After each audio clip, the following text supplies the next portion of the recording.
While people are still arriving, I would like to take this opportunity to introduce the Every Learner Everywhere Expert Network powered by ISTE. The Every Learner Everywhere network recently launched our expert network to offer professional learning and coaching for higher ed faculty and leaders to support their students through and beyond the COVID crisis, including the transition to digital learning. We encourage you to visit the Expert Network website. We are posting the link in the chat for you so that you can get more information and possibly even schedule a coaching session.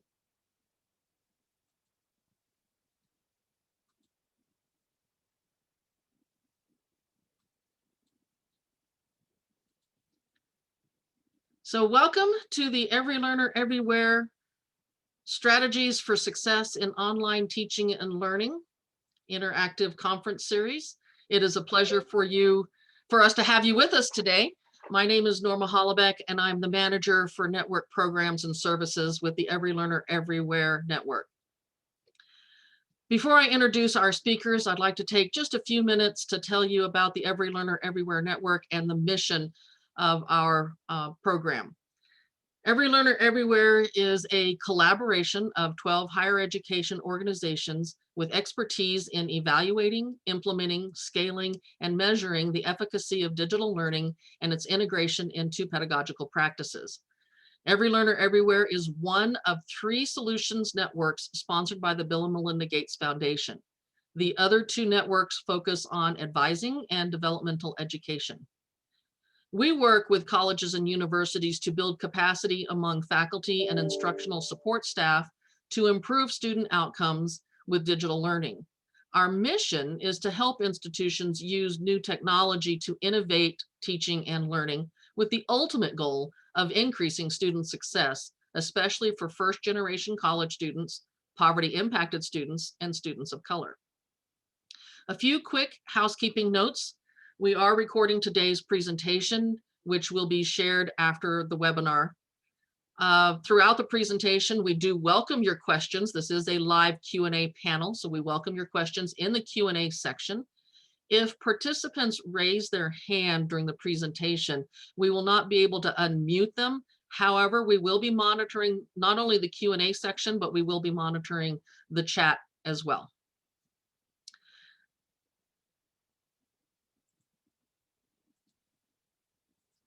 As a biology professor and associate dean, I am excited about today's panel discussion on inclusive teaching. Our moderator for today's panel is Dr. Ryan McTaggart. I hope I said that right, Ryan. Manager for Professional Learning for EDUCAUSE.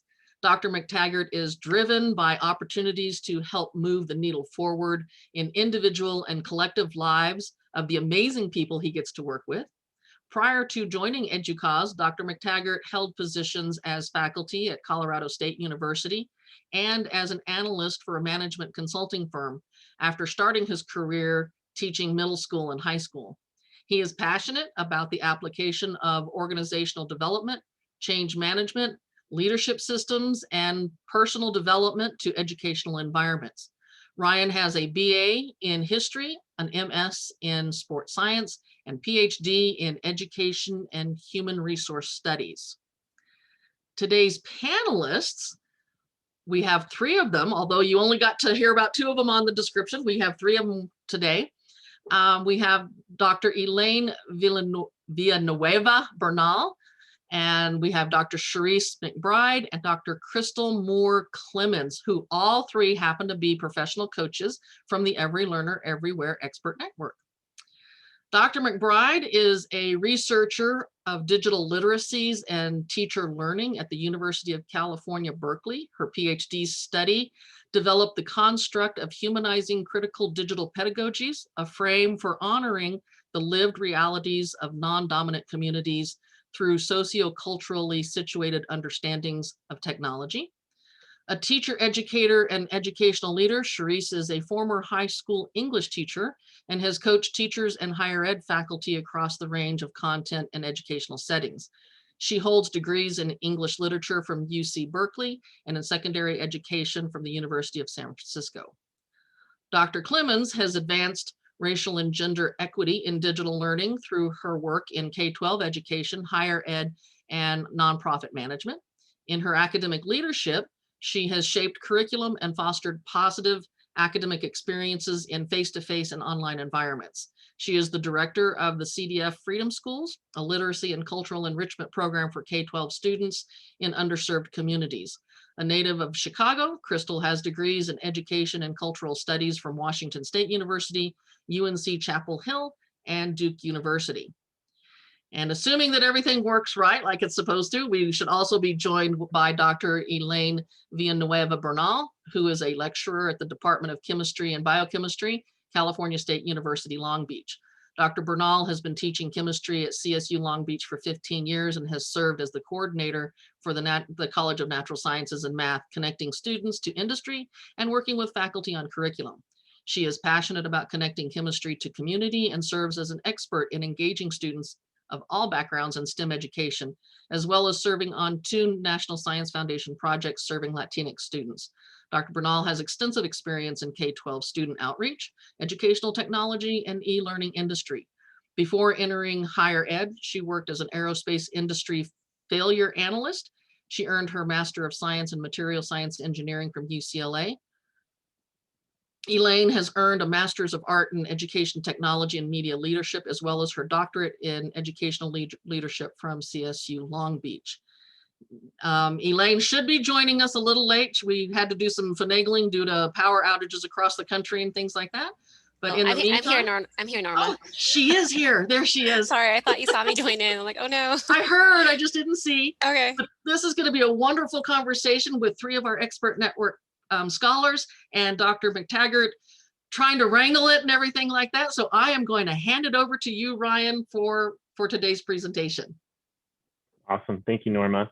And thanks, to the panelists. And really, as the moderator, my goal is to get them and their voices in front of everyone as much as possible. So like Norma said, we have some questions that we thought of ahead of time, but do use the Q&A section, and we'll do our best to bring in those questions as well. But I just kind of want to start with what I would consider kind of an overarching question, and then we can dive into some of the specifics. But the shift to remote learning has not only created new challenges for institutions of learning to deliver high quality, equity-focused education, but I think what's really interesting is it's also unmasked some hidden problems that are absolutely not new, but have now come to the surface of experience. And so I'm kind of wondering, to start us off with, is what inequities have you all noticed that have been continued or even expanded in this shift to remote learning and the pandemic response? And are there any of those inequities that you feel like the shift has brought meaningful change forward for? And I'll just open it to all 3 of you, to whoever wants to jump in, I think.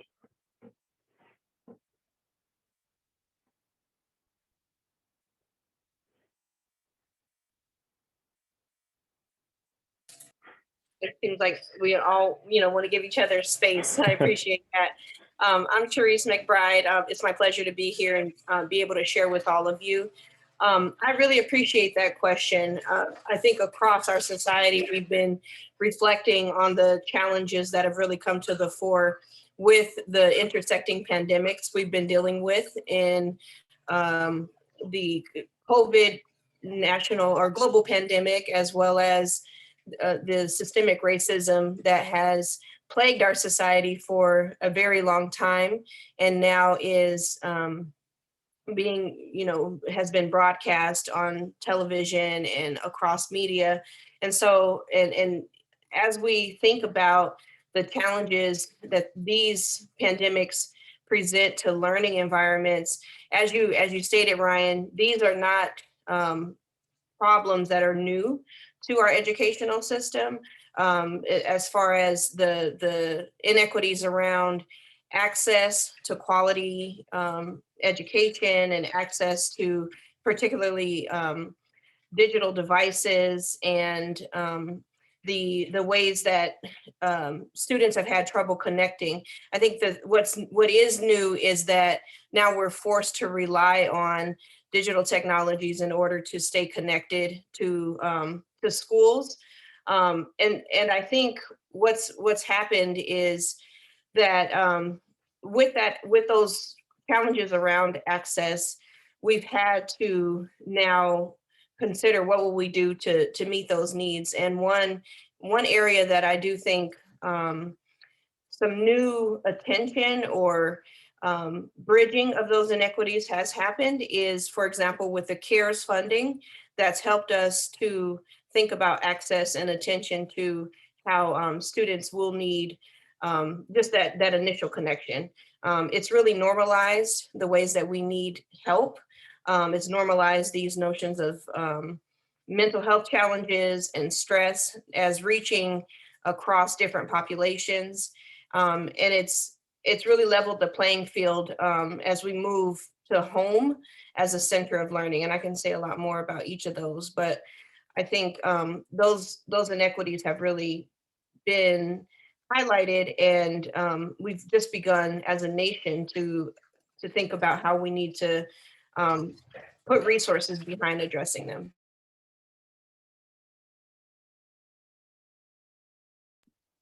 I can go next. I agree totally with Charisse. In addition to everything that she's mentioned, I would also say that some of the inequities that have come up is this notion of a one size fit all type of pedagogical approach to teaching and learning. And what we realize, I think, when you're going through your doctoral programs as PhD students, we're so focused on our content and being experts in our content area that we often don't have that opportunity to really focus on pedagogy and student engagement.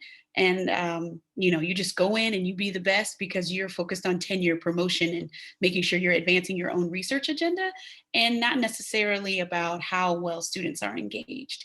And so I think the meaningful change that's coming from that is, we're taking a more student-centered approach. We're thinking about pedagogy in new ways, right? And we're thinking about ways to think through technology. A lot of times we like to say, just because you're a quote unquote young person, that you are a digital native. And we take for granted that, students, because they have devices, that they necessarily know how to use all of those platforms and learning management systems, et cetera. And so what it is forcing us as faculty members in universities to think through, how do we really engage students, and how do we make sure we onboard students and train students so that all of the technology at their fingertips is actually accessible to them as a learner. And then finally, I would say it's forcing us to kind of rethink culture and culturally responsive pedagogy. And it goes back to my previous point about this one size fit all mode of instruction. If a student had to miss class because they had to work or they had to take care of a family member or something like that, it was really frowned upon. Well, now we're all working remotely. We're all living and learning and supporting one another in our home spaces, as Charisse noted. And so you have to create those synchronous and asynchronous moments so that your students don't miss the content. And it's pushing us in a new way. And I'm one here for it and appreciate it, because I don't want any students to be left behind as we move forward in this new way. Yeah, just to add what Charisse and Crystal said, I'm learning to navigate ways to use technology, not just to communicate with my students like, oh yeah, here's the homework that needs to be done today, but really using technology to communicate the content well. So so I teach chemistry at Cal State Long Beach, and more recently also started teaching global climate change at Dominguez Hills, so a couple of our Cal State campuses. And I've more so, I've had to rely on visual communication. It's not just, hey, I'm in the classroom, here's the PowerPoint, right? But really taking advantage of tools that are available from my disciplines to communicate what I need to communicate to my students so that they have a sense of what's happening with the material. Also, on a more personal level, I feel that with the pandemic, I've been able to more personally connect with my students. I grew up in a really big Filipino family, and it was always like I was always living in a multi-generational home, always kind of like close quarters, didn't have privacy, right? So it's been interesting to draw back on those experiences growing up, especially in education, right? And then relating that to my students, especially with a lot of first generation college students. A lot of my students are maybe they're the oldest in their family and they have to take care of their younger siblings, or mom and dad lost work, right, because of COVID, and they've had to step up and work full time, right? So it's so interesting to see the personal really merge into these professional spaces. And so it's been an interesting challenge to go back and forth and sort of mesh all that together. Yeah, I think from all three of you, there's an interesting theme of the ability to almost be more humanized when you're not with this like distance, which is not what I think people would have expected, but it happened that way in places, not everywhere. We did get a question in chat that I want to honor because I think it was in relation to the comment made. I think, Crystal, I think you were talking at this moment, but all of you touched on specific tools and using technology. And someone asked if you've seen evaluation and assessment tools using phones in particular because of that access to the digital platforms, effective for gauging students and in line with equity issues. So kind of, if we don't have access to laptops or tech like we would on campus and a phone is all they have you all experienced anything with that? Like them posting videos or solving math and science problems via that tech? Sorry, go ahead. No, go ahead, please. Oh yeah, I can start off with that because I actually try to focus on using tools that students can access just by phone. Because even like, say for example, my oldest son is in high school, so he's in 10th grade. And even at the beginning of the pandemic, I mean, even having access to computers, like he has access to computers at home, but he still relied on his phone because that's like his world in a way, or a big part of his world. And then so I noticed the same thing with my students, and thankfully, even pre-pandemic, I was using mobile phone apps that where students can practice drawing molecular shapes and geometries and everything, and practice naming compounds, like all through the phone. And then also I try to focus on other virtual lab simulations that can be accessed by maybe like an iPad or a phone as well. So I think kind of keeping that in mind, knowing that students, even before pandemic, right, they didn't necessarily have access to laptops or maybe desktop computers. That's really helped in this continuing, virtual learning and teaching space. Yeah, I agree. Part of my service work that I do, I volunteer with a virtual Saturday Academy once a month for K-12 students, and our National Society of Black Engineers junior chapter.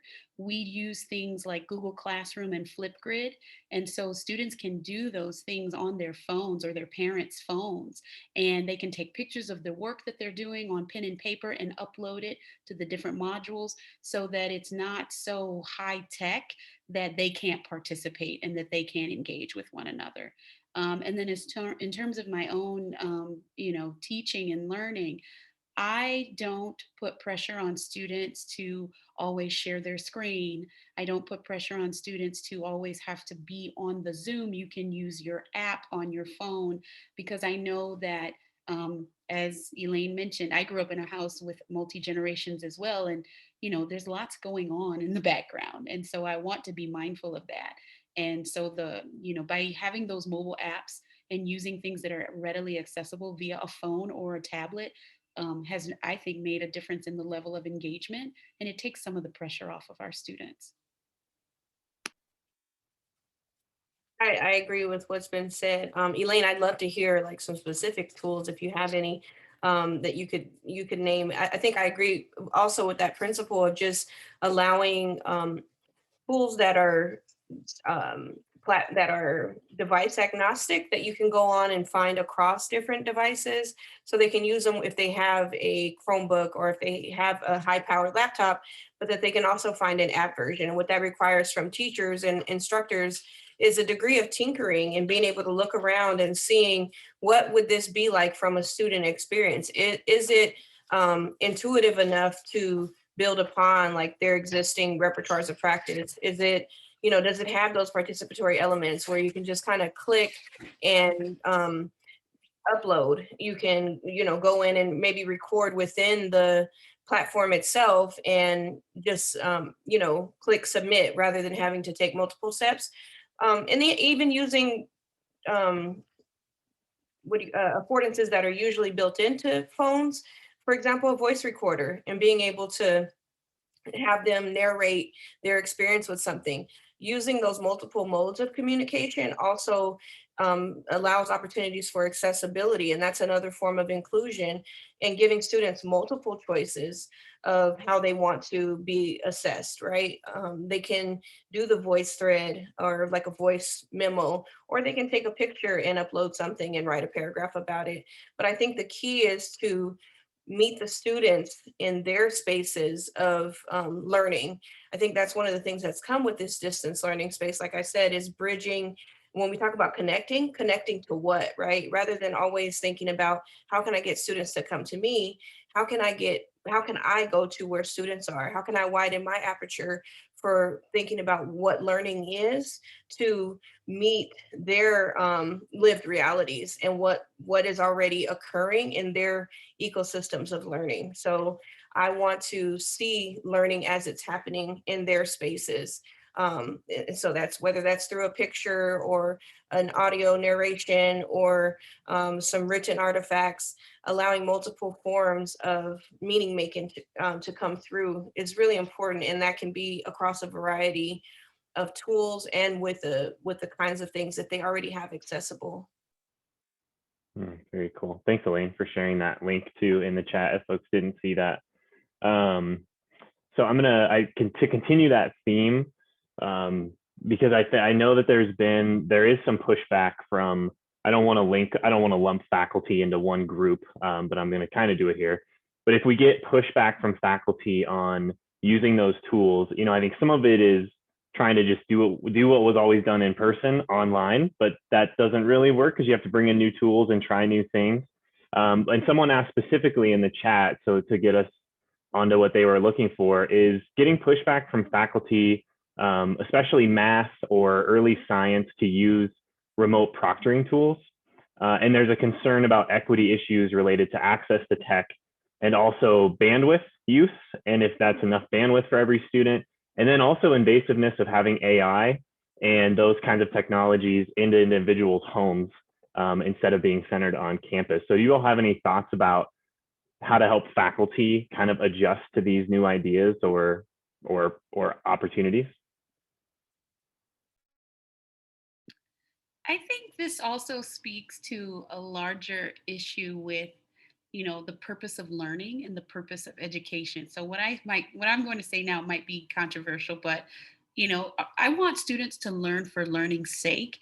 And because we're experiencing learning within the midst of a global pandemic, I want our deans, I want our provosts, I want us to really think through assessment and how we are going to measure our students. And so I know for me, in my own lived experience, I am not going to require artificial intelligence and different programs and stuff where they don't have the bandwidth to do that.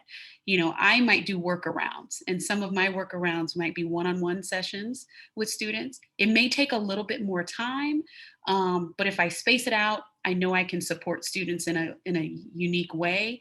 And so I'm having a hard time with all of these assessments and these grades and everything. And so I hope that we can have a larger conversation about the purpose of education and learning, because I don't think it's related to digital learning. So.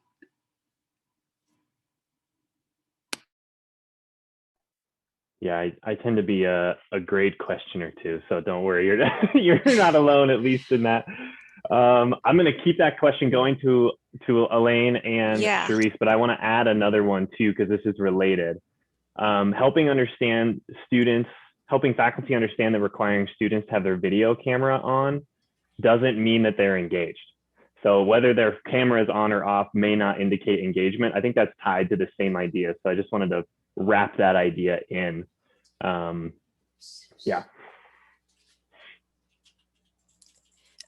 Yeah, just to add to that, I personally don't use proctoring tools, even though my students have asked me about it, because they're required to do that in their classes. And this is where I kind of like put my personal political hat on too with my students, like, hey, there's enough policing that's happening in this world. It doesn't need to happen in my classroom. I tell them that from day one. I'm not afraid to get a little personal and political in my classroom, even though it's a science classroom, where I've shared with students, I grew up in the Philippines, towards the tail end of martial law. So, I have that informed and lived experience, and I don't need to have that in my classroom. And also to add for having cameras on or off, I try to do things like giving students the option to respond either verbally or on the chat. For some reason, that really helps, like giving students options on how to respond to things. Polling features, or like even using a Jamboard. I'll now drop that on the chat if folks aren't familiar with that. So just ways where students can passively, share feedback rather than being verbal, because you're always going to get those group of students, even like face-to-face, right, that are just, raise your hand, right? But I think especially with the educational technology tools that are available, there's more opportunity to engage the more passive, response, for students.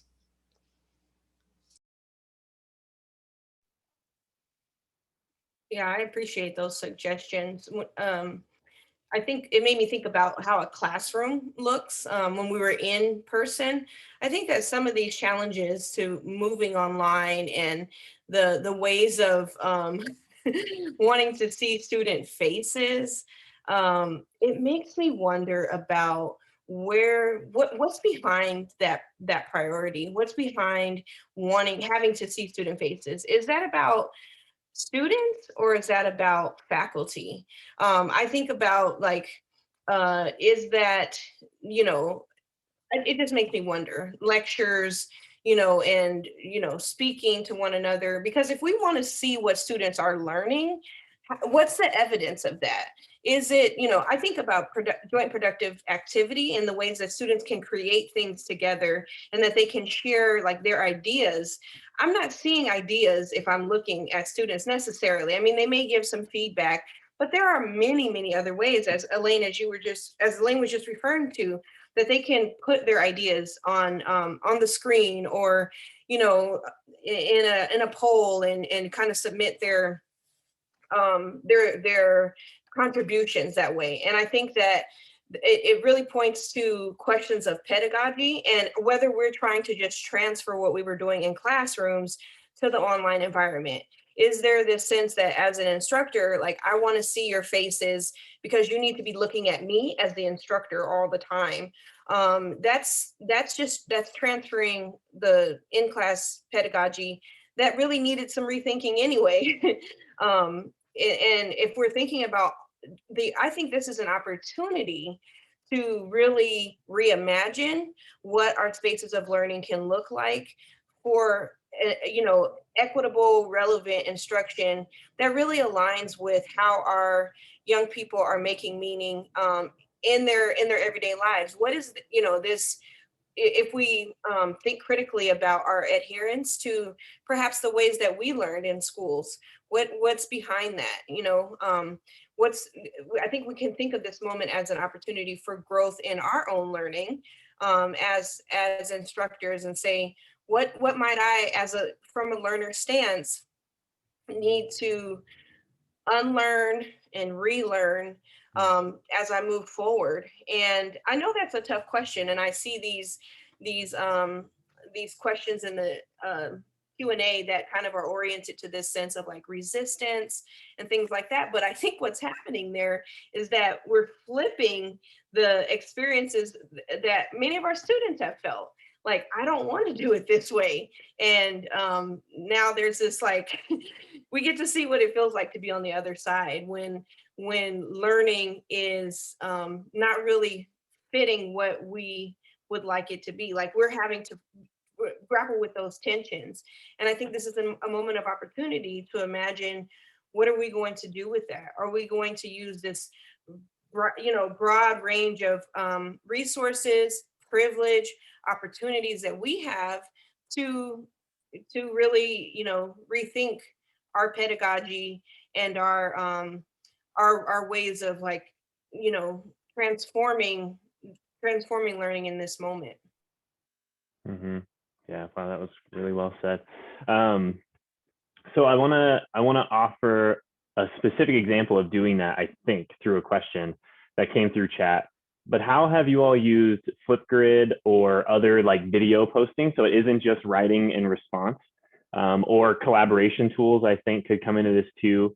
How have you used those kinds of tools to perform assessments? And have you seen that useful and good for all students? Or do you see an equity gap show up in those kinds of things?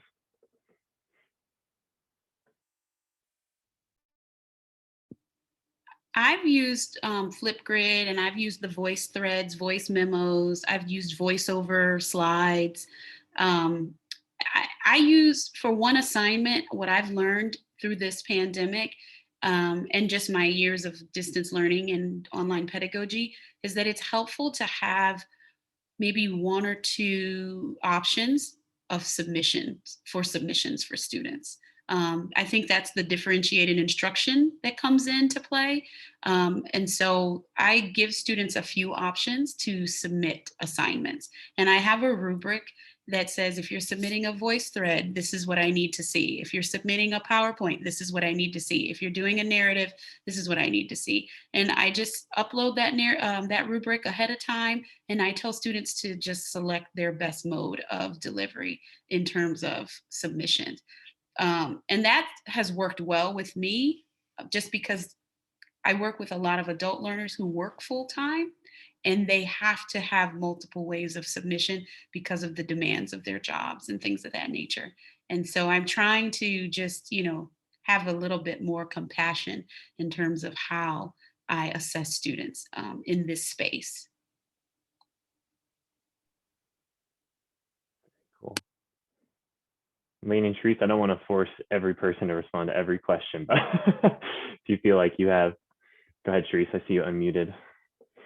I just have one note around that. When I think of assessment of digital learning, especially if you're talking about the multimodal compositions or anything that they're going to submit, like a Flipgrid, the one thing that I'll say is just to think robustly. I want to think robustly about the criteria. Crystal, you mentioned a rubric, and I appreciate like multiple forms. And I know sometimes it can be like, well, I don't know, that I can imagine faculty saying that's a lot to give multiple forms of what they're going to create every time, unless it's like a final project. I've gotten that feedback sometimes.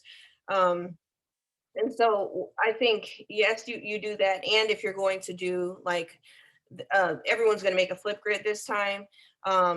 If we think about what kind of, what aspect of the artifact are we going to assess? Is it about the artifact? Is it about the content of the ideas? Is it the process for putting it together?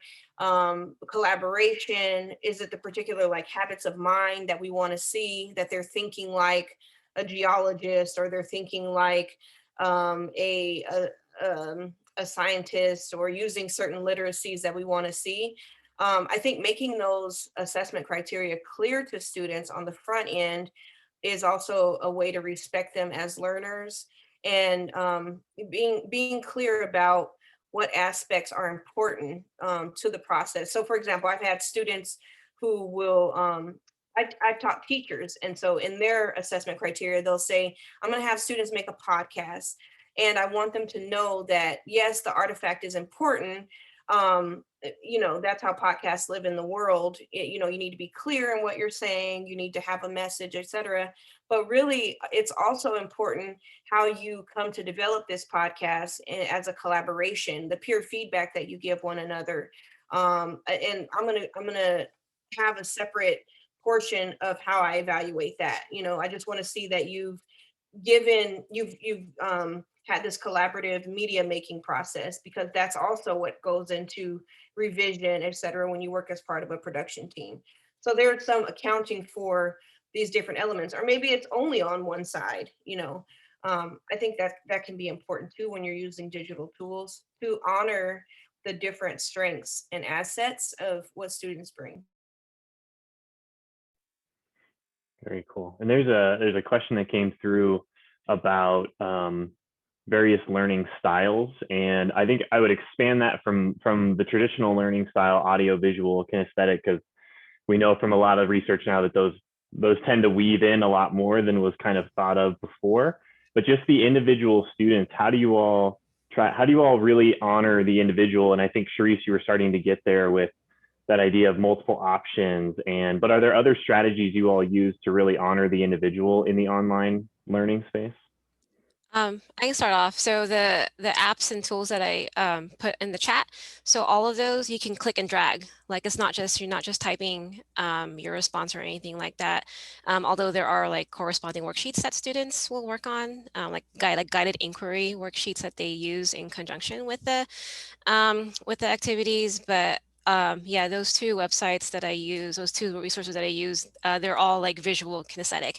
And the thing is too, you know, I've learned that I needed to honor how I process information as well. So I am super visual and kinesthetic, and I need to talk things through, you know. So guess what? It shows up in my teaching and how and honoring how students learn, right? Like things like there's like discussion assignments in my you know, in my class there, you know, aside from all the visual kinesthetic things that they do with those apps. Yeah.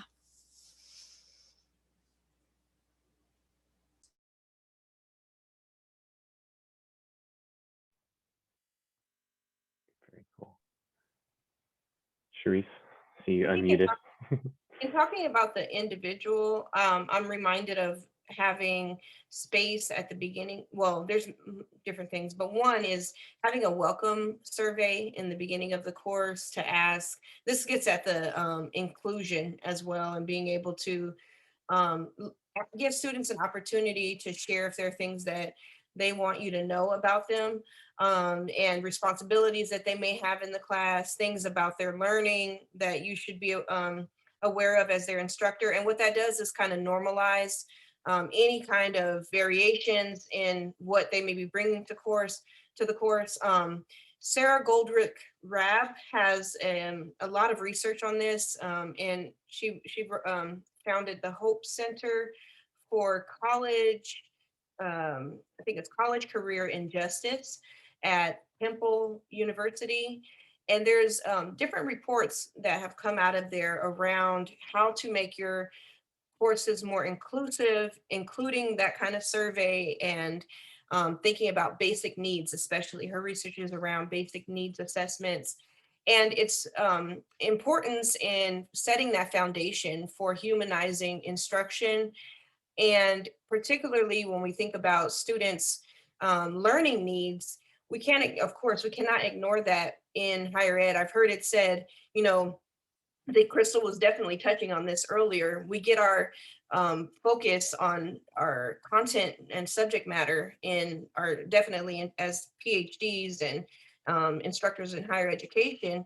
But we have to remember, like, we make up the institution at these levels, and institutions are made of people. Like, we have that responsibility to be people, and to remember that we teach people. We teach people, not just content. And so with that, you know, there is that focus on humanizing our instruction, humanizing our classrooms, and honoring the humanity of the people before us, So being able to do that kind of welcome survey, but also I think the key principle of grace and honoring that there will be that our students need space, and will continue to need space as learners, if things are not things are not just going to go according to the plan that we set in place, and we need to continue to be in conversation with them. So I am going to read straight from the chat. I think this is a really interesting question for you all and to get your perspectives. So Candace said that I recently went back to school to get my PhD after a decade as an adjunct, working at several institutions at a time and searching for a full-time position. Been there too, Candace, so no worries. Throughout my experience, I've had a few periods of relative autonomy over course design, but mostly I've had to work with what was designed for me. How do I work some of these elements into my classes when I am more or less powerless in that design aspect? Yeah, I work off of a common syllabus as well. So, for some, because with ed leadership, certain content has to be similar across courses, but I mean, I use that as a framework. And then I make sure that I am able to take that and remix it to my own teaching and learning style. So, if if there are major benchmarks or, key course learning outcomes or artifacts that students have to submit in a portfolio, those things are non-negotiables. So we're going to make sure we get those artifacts done so that students have the portfolio to move on to the next level. However, if the syllabus is saying, you have to have 12 discussion board posts, but my class is just so fatigued, I'm going to think through ways to get that discussion board information in a voice thread that was mentioned before, or perhaps maybe a group discussion. Just figuring out innovative ways to get the content down, and to make sure that we're meeting those specific benchmarks for the course. But we have a certain level of academic freedom that we can use and support our students. A lot of times too, you can do a lot of individual things with students, sometimes during office hours, and there's ways to make sure that you're still supporting students in that way. But I know that's very difficult, and so I just say do your best.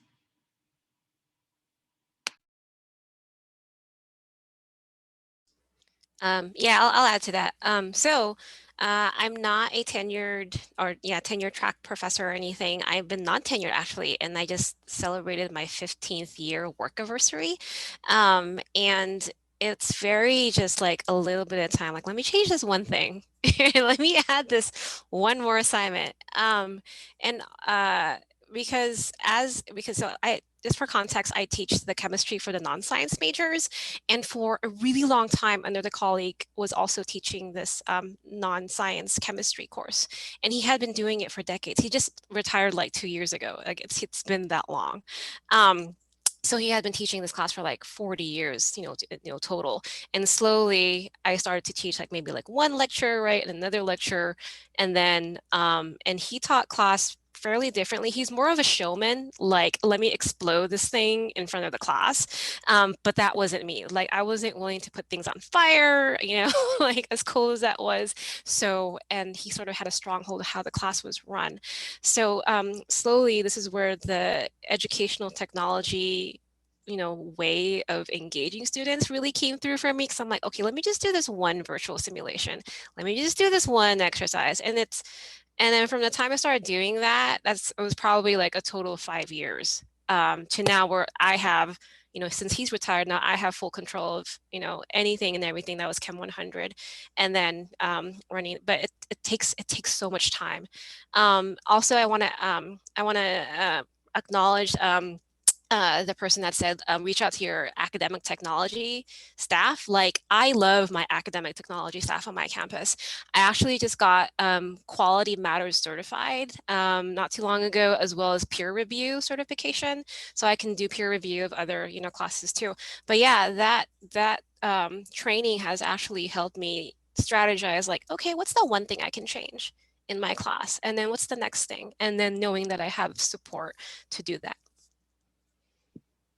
I did my Quality Matters certification last year, and I would wholeheartedly agree. Working with instructional designers and thinking through what you can change from that Quality Matters perspective has helped me a great deal. Thanks for lifting that up. I wonder about working within constraints to work beyond those constraints around, for example, the use of educational technology or technology more broadly to help students make meaning with the content that we are mandated to teach or whatever's on the syllabus. So for example, if students have to do readings, what might it look like to allow them to do those readings in a collaborative way using a digital annotation tool. I work with it's called Marginal Syllabus, this larger project where we use Hypothesis, an open educational resource that is for collaborative annotation. So you can annotate anything on the web together, as you can see what public annotations have already been made on articles or news reports, any website. Or you can do them privately. You can set up groups that don't require I saw someone said that they don't have access to discussion boards, etc. But you can do this on the web. And so your readings can be filtered through there using maybe a site like Merlot that also has open educational resources, etc. So I think allowing students to, again, thinking from this asset orientation, that we can pull in additional resources that allow us to carry out that formative assessment and those reader responses that allow us to get students to making meaning in those ways that are consequential to them. Real quick, shameless plug. I'm the chemistry editor for Merlot. So if folks are looking for opportunities to be a peer reviewer, join the editorial board. So I'm in charge of that now. Thanks. Very cool. Well, I see Elaine is answering a question directly. So I'm going to let Elaine let you answer that question because I think it was more directed towards you. I kind of want to, I know we're going to get close to time here, Norma, so feel free to jump in too if there's any other questions. But one just came through about accessibility of student services in the online environment versus face-to-face.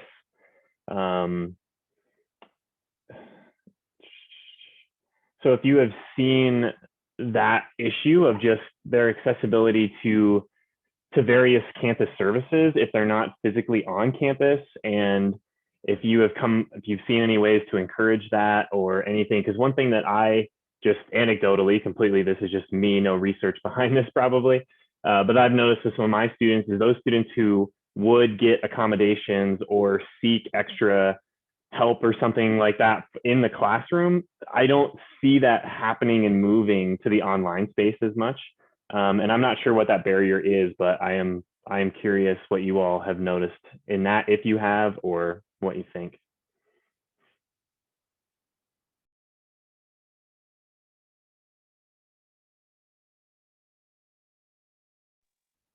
And it may be a a collective, one of those.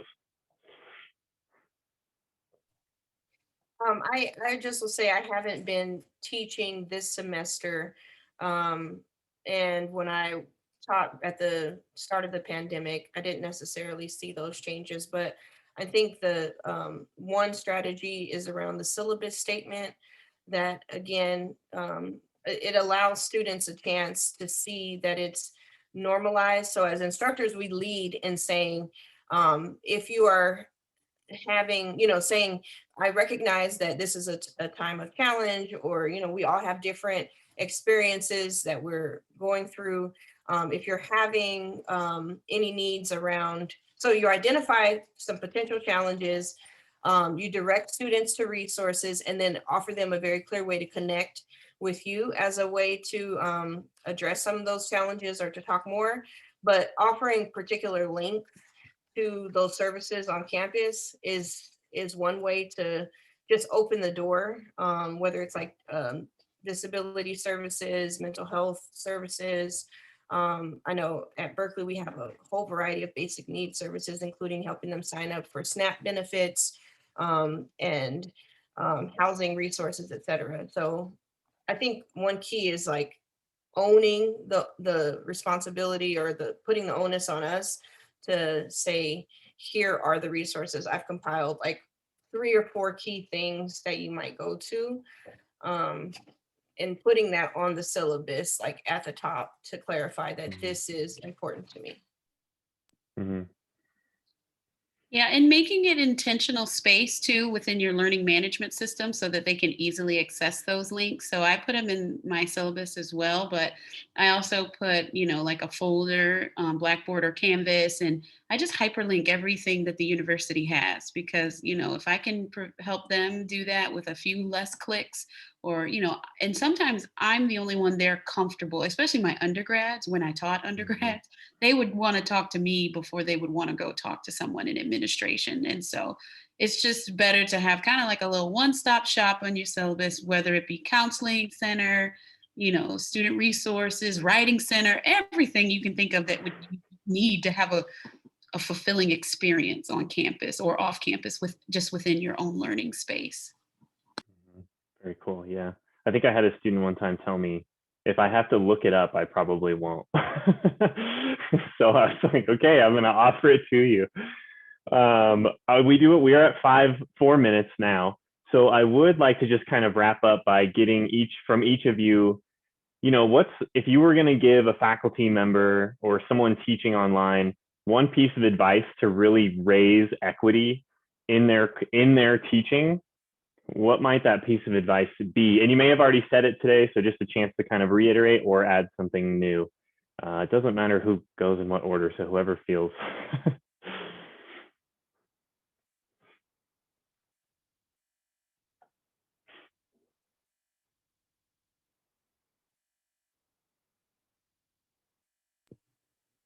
So I would just reiterate some of the things that have been said a little bit earlier in terms of, thinking through our course design and our delivery, thinking about our own pedagogical practices. I also think that we need to be open-minded, like what Cherie said earlier, in terms of grace. And really ask ourselves, why are we here, right? Why are you teaching? Why are they learning? And how do we get to a space where we can support each other? And then for me too, I just have a commitment to just being a little bit more organized because we're living in so much kind of chaos, whether you're navigating the pandemic, whether you're navigating coming back from virtual instruction to in-person instruction. We're just navigating a lot right now. And so the clearer I can be in my communication with my students and just letting them know that here's what I can do to support you, I think helps me with my just my culturally responsive approach to things. And then recognizing that we all have a different lived experience, right? I don't want to assume that a student has access to some things that they may not. And so I try not to take things for granted. Because I know that we all come from various lived experiences, whether it be race, class, gender, geographic location, family structure, etc. I just want to keep that at the forefront, and I'll operate with grace.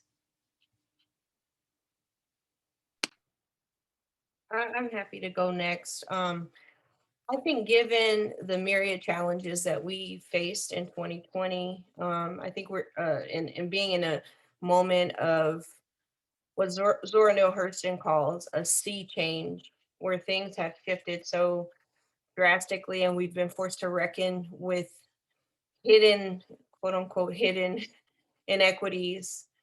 I think that we must honor and acknowledge that every day that we show up, and that particularly that our students show up, is a small miracle. There's a degree of resilience and persistence that our students continue to have.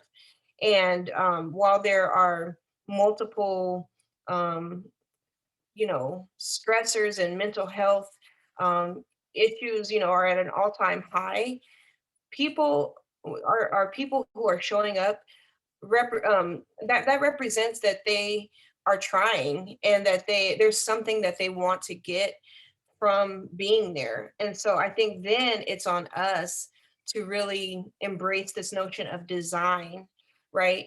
How are we taking the ability to design learning environments that shifts the shifts the learning, to think about not what students are not able to do or what they're not capable of, what they're not doing, but really thinks about what they are doing, what they do bring to the classroom. If they're logging on, let's think about, give it a chance. If there are gaps, it's not because students are not capable, it's that something in the system is not working. And so we're gonna, what we call, rather than, we're mediating the system, we're remediating the system of activity to honor what students' histories of language and culture are already, what already exists. And so that might be thinking about partnership rather than a single authority. That might be thinking about, this iteration in an open space rather than just like a stagnant view of what knowledge is. And it might be thinking about, real world applications rather than just drills of how we, assess their learning. So those are just some ideas, but I think design is one principle that can hold us, to face the future and continue to make the future that we want to see. I'll keep it real short. So, people first. I'm always asking myself, like, what did I do today to connect with the student, and what did I do today to connect with the colleague? Because I think if there's one big theme from this, global pandemic, it comes to mutual aid and community. So, I think about like, well, how is that showing up in my classroom, right? So many people need help and support, especially in these challenging times. So I'm always thinking, people first. Yeah. Great. Thank you for that. That was fantastic. So Norma, I'm guessing I'm going to hand it back to you now.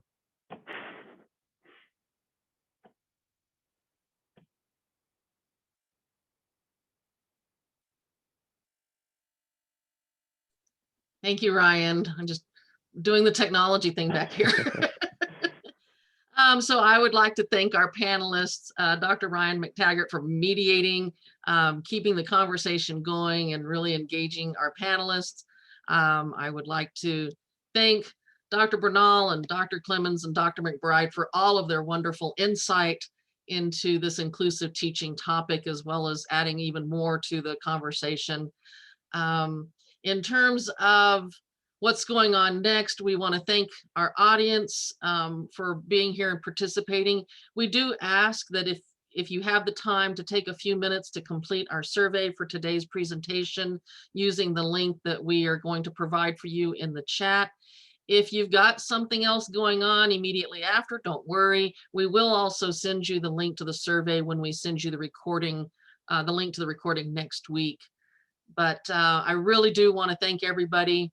Quick reminder, we encourage you to visit the Every Learner Everywhere website, our resources page, and our expert network page. Again, thank you to our moderator and panelists. Thank you to our audience for taking time out and participating with us today in our discussion. We look forward to seeing you on March 5th for our webinar, The Future of Learning, Every Learner Everywhere, Anytime. So everybody, I hope you have a wonderful day. Thank you.